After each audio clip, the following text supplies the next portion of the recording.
Islands. Thank you, Mr. Speaker, and thanks to my honorable colleague from Sarnia-Lambton.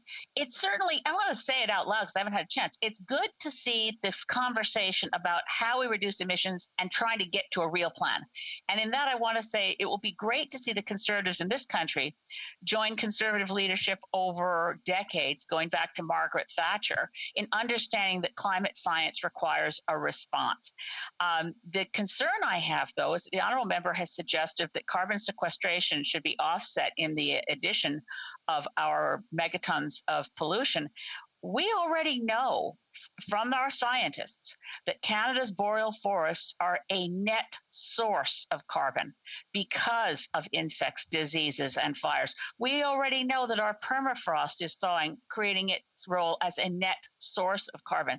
So my question to the honourable colleague, though, to go back to C-12 is, while I agree that it's egregious that the minister skipped the parliamentary committee process in appointing a committee in advance of amendments, would she agree that it would be far better to have the committee entirely based in experts who can actually hold the government as a whole to account, not merely advise the minister?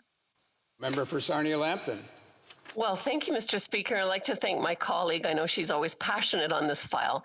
And what I would say is that it's very sad that the government, with a whole department of climate experts, doesn't have a plan. That is, they've had 6 years of being in government, running on an agenda to do something to address climate change, and they've just failed. And so I feel that what is important is that we would come with a plan even that all parties could agree to, so that regardless of who is in the driver's seat, that it would happen. And I would also offer that when we look at, you've pointed out the boreal forest, and the member from Saanich Gulf Island, and the fact that there's a net emitter. Well, that is what it is. That's the facts. And gaming the system to try to not count things because you don't like what it says is not science. Net zero is net emissions minus net absorption, regardless of where they are. And I know that makes it more complicated in terms of finding solutions and reducing, but you can't just play a game with this. It's real.